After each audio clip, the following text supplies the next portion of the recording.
Alright, welcome back to another video. In today's video, I'm going to give you my 3 favourite mute strategies to use in Rainbow Six Siege. All of these are solo queue strategies, so they can be done solo queue. They can also be done with teammates, like with a stack. So no matter who you're playing with, if you're playing alone or if you're playing with a stack, you can use these strategies and hopefully win you more games when you're playing Siege and Ranked. So the first strategy, we're on Oregon. And what we're going to do is we're actually going to hold the closet, which is a very common breaching place for attackers. Attackers like to go, they'll either go for like a master and a tower take, where they'll split 2 people tower side, 3 people master side, and they'll come take master bed, trophy, breach the wall, and try and get a plant in the default plant spot, which is like the little foosball table. So what we're going to do is we're going to stop that by actually holding this.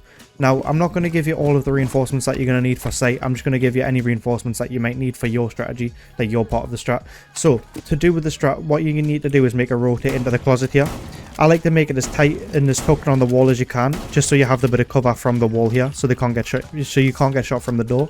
Obviously, you can get shot when you're sprinting past, but as soon as you cross past the doorway, you're able to get out and escape, because the main idea is that you want to try and get a kill or get some damage or get some drones, and then you want to fall off, because it's kind of easy to just get picked off when you're stuck in the closet.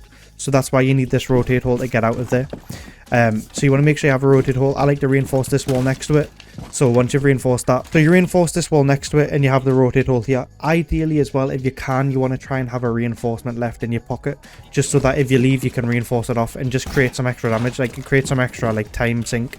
Because let's say you kill the breacher here on this angle, they're going to have to struggle then to get the wall open if they don't have another breacher, or if they have a maverick, then the maverick's going to have to come over and try and make some holes in it, for example. So it just makes rounds so much easier. Let's say you kill the ace on the master balk, because generally they're going to have the breacher go on the master balk because he's going to try and breach this wall open. So if you kill the ace on the master balk, then as soon as you've done that and you fell off and you've reinforced it off, they then have to struggle of like, what the hell do we do now? But anyways, so for mute jammers, what I like to do is I place one tucked on this wall here like this, and this will stop drones from coming on the doorway. And then you put another jammer here, just because that first jammer doesn't cover the full doorway. And as well, what you'll see is someone's on the balcony, because they're in the range of the mute jammer for pretty much the whole balcony until they get like right all the way up here, or all the way on this side as well. You can see the little blue jammer in the corner. So for the majority of the balcony, they can't sit on a drone, because they have to like, they can't, because they're in the mute jammer radius. Now, what people usually will do if there's mute jammers on the door is they'll throw the drone in. So for that, the next one I like to put it is on this bed here like this. And you can either be kind of greedy and put your last mute jammer around about here, just so that anywhere they throw a drone in the room, then it gets mute jammered. Or you can put the mute jammer somewhere else, like top main or something, so you can't get droned up main. But for the most part, this is kind of how you want to set it up. And then where you're going to want to play is in the closet here, in walk-in here. What you can do, if you feel like you're good with the SMG-11, is to make some holes here. And then if anybody tries to push up main or push armory, you can take some shots at them. And get some damage off. And then also make sure when you're playing here, you're not visible to the door like I just was. So when I'm picking this, you don't want to be visible to the door. You want to try and pick it as far back as possible, so that you're not visible from anywhere else that you shouldn't be. But for the most part, you want to just kind of chill in the closet. You can like kind of prone here. They won't really be able to drone you. If they get your mute jammers, then you can start playing a bit aggressive, because anybody, just for reference, anybody that's on the balcony, like over, that's vaulted over this and they're on the balcony, you can pretty much nearly always one-shot them with a shotgun just by swinging out like this.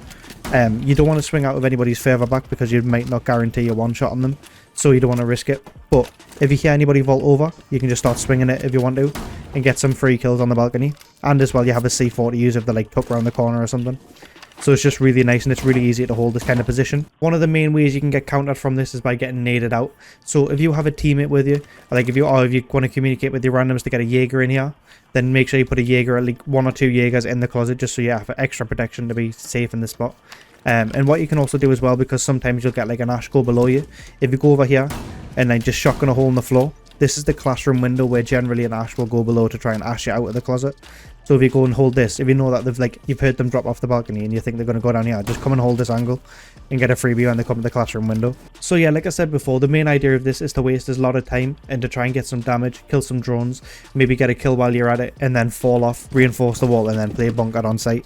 And if you can, like, if you don't use your C4 when you're on the balcony, or when you play in the closet, sorry, Then you have a C4 for the post plant if they try and plant in the default spot. You can like C4 from here and then get the planter killed. So yeah, that's pretty much it for this strat. Let's move on to the next strat, which is on cafe. Okie dokie, so for the next strat, like I said, we're on cafe and we're on the kitchen site. And again, you want to be playing mute for this. And now the main idea with this strat is you want to hold in prep and hold bakery for as long as you can.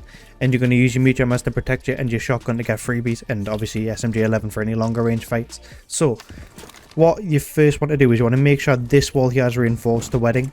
So you want to reinforce this wall. This is because it'll give you extra protection when you're playing in the prep door. You can't get wall banged. It's very common for an attacker to come try and break down this wall to try and kill anybody behind the bakery bar or anybody on the prep door. So what you want to do to extra protect that as well is to come on top of this like counter here and put a mute jammer on the counter. This will stop any kind of breaching from any kind of breaching device from breaching the wall, so that they can't open the wall while the mute jammer is still there. And obviously this mute jammer is kind of protected by the bakery bar, so they can't shoot it from the double door. Now the next thing you want to do is reinforce this wall here in prep. With this wall reinforced, it gives you the ability to play like tucked on this corner with your shotgun, and then if they push into prep you can swing around and get the one shot on them. Anybody that pushes into bake will be a one shot, like while they're sort of within this vicinity of like coming through the door and walking around here, there'll be a one shot shotgun. So it's very, very easy to get that kill. Then what you want to do is you want to make sure you make some holes here like this. This is just so that someone can go on the prep window and they can watch the holes and kind of protect you. They can't breach your wall because you're going to put a mute jammer down here. But what I like to do is kind of put it like in this corner here like this. So this will mute the whole wall, and it'll also protect you from drones that come through the door because it'll mute to the door as well. Then the final two mute jammers, I'll simply just put them on the bake door like this, and then like this. These ones will probably get shot, but it's just like kind of putting them there just to create some a little bit more like time sink, like time burn, so that they can't fully drone as easy as they want to. But what you want to do is you want to have a guy playing in bake if you can. If not, you can hold this position by yourself, that's fine. But your guy playing in bake is there to just stay alive if you have one. If you're playing with someone else and you want them to communicate with them, have them stay alive as long as possible. Maybe you can get them on like a dock or something so they can just sit there, tank any kind of, if they get capitowed or if they get naded, they can just tank it with the heels and then just sit behind the counter. And then as soon as they start pushing in, he can jump up and you can swing around and start shooting at them. Or if you're alone doing this, you simply just want to tuck in this corner for as long as you can, waste as much time as possible, start shocking them if they come to the holes, start peeking around here a little bit if they come there. They can't breach this wall, remember, because we'll have the mute jammer down there, so they can't even open that, but they might jump in here. So you can use your SMG11 to fight off any of these kind of angles. And then eventually when it gets too tough and it's like too hard to survive, the clearing you out like hard, then you want to try and run away back to site and fall off. But for the most part, you're pretty much good to just sit here. Sometimes what I even do as well, if they try and breach this wall, like let's say they get a twitch drone or something in to kill my mute jammer or they EMP it, I'll even use my C4 just to get any denial off there while I'm falling off. So like, let's say they're throwing ace charge on this wall, I'll throw like a C4 down, I'll blow it up and then I'll run away, just so that they can't, like it gives us that little extra bit of time to get away safely, because they'll have to throw in another, like, they won't know when you blew the C4 up that you've run away because you made sound by blowing up C4. So they're going to have to put another breaching charge on it, another EMP kind of thing. And it just creates like a little bit extra time burn. And then they're going to have to re-drone it because obviously you got the mute jammers everywhere. It's like a tough like position to drone out. So yeah, that's pretty much it for this strat. You kind of, what you want to do, like I said, is play in this corner, waste as much time as possible. If they start pushing in, you can start swinging around with a shotgun.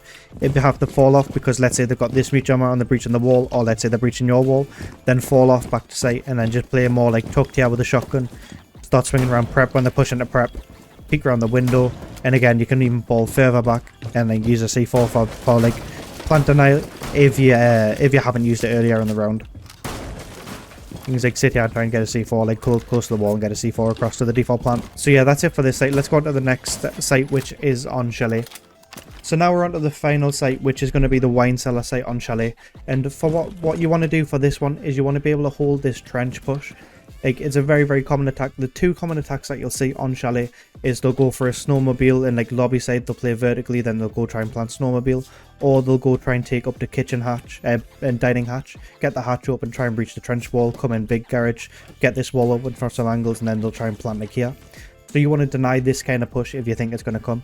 So where you want to do this is you want to be playing in this corner here, and you want to put a mute jammer here just to protect yourself. Make sure as well these two walls are reinforced and these two walls are reinforced as well, just in your game. These are common walls to reinforce, so they probably will be, but just making sure you're like aware. Now you want to put your second mute jammer on this door here, the trench door. This is so that anybody in trench can't really drone it. Like they can throw a drone in deep, but if they're anywhere pretty much close to trench, they won't be able to get on the drone to watch it, and then they can't drive a drone through the door, obviously, because the jammer's there. So that just creates a little bit of pressure for them. The next jammer I like to put is over here by this fridge, so that you can't get drone from big garage. And then for the final jammer, you can either put it like down in trench here, so that if they throw a drone into trench, it gets jammed there, or you can put it on one of the walls or something, or even put it on the snowmobile drone hole just to help your guy bandit tricking over there so he doesn't get droned out. But it's kind of up to you, that one. So now what you want to do is simply literally just play in this corner here. The main thing you have to worry about with this site at this position is the west main stairs, because obviously like you can't one tap that with a shotgun from here. So you want to be ready, like if you hear them coming west main, if they shoot they cam, if your teammates call to shoot the cam, then you want to be ready with your SMG-11 for that, or just fall off if they come to that angle. But for the most part, you want to waste as much time as possible by sitting in this corner. And if somebody pushes up from big garage, as soon as they get to like here, you can pretty much consistently one-shot them. And then if anybody pushes trench door, I like to kind of play this aggressively, this position, because if they know you're here, they're going to push in through trench, they're going to push in through big garage, and then you're kind of getting like pinched. So by that point, you'd have to fall off. So I like to play this a little bit aggressively and try and swing around trench. Obviously, if you know the holding angles on it, then don't swing it. That's a little bit silly. But if you're not sure if they're holding it, you can kind of like peek around, like jiggle peek it, and then swing around with the shotgun, get some freebies when they start running in. Sometimes I've had people just run straight into trench, like straight into boiler here, without even droning or checking anything. So I'll be close ready for that, and then as soon as I hear them, I'll just run around the corner chasing them, kind of thing. And then you kind of like, you can sit here for as long as you can until they stop breaching walls. If they stop breaching your walls, or if they stop breaching this wall, or if they stop breaching the hatch, then you have to fall off. Make sure the hatches gets reinforced as well, but that'll generally be reinforced when you're playing. So like I said, play in this corner. If they start pushing up big garage, you might want to get your SMG-11 out for that, trying to change up the angles that you're playing to hold for that. Or you can hold it with a shotgun, and then if they come close, you can kind of go like that and kill them. Or you can peek around trench, get the freebie on the trench. Basically anybody that's in trench here, like anybody that's standing pretty much here, or like even if the further away, I've one-shot people there before as well. So you can kind of just go around it. If you know the further away, just kind of walk up to it a little bit. For the most part, you'll be able to one-shot anybody that's kind of past this line, or that's kind of like in trench or on the trench door with the shotgun here. And then if you get a kill, if you get droned a lot, like if they're droning heavy, then fall off. Or if you get 1 or 2 kills, then fall off. You don't want to die in this position, obviously, because at that point you're a C4 down, you're a gun down, you're a man down. It's not really worthwhile. But if you can get a kill and fall off, if you can get like a lot of drones, then fall off. Or if you can like just cause as much time disruption as you can. If you know that they're going to clear you out and you're stuck in this corner, even just sit here and wait. Just sit here with a shotgun and wait, and then like they'll have to come and try and pre-fire you. And usually if you got the shotgun out, you might get a lucky shot on them. So yeah, that's pretty much it for this video. Those are the 3 sites that I wanted to show you. If you enjoyed, drop a like. If there's any operators you want to see me do this video with as well, drop a comment down below and I'll make one. Thanks for watching. I'll see you in the next video.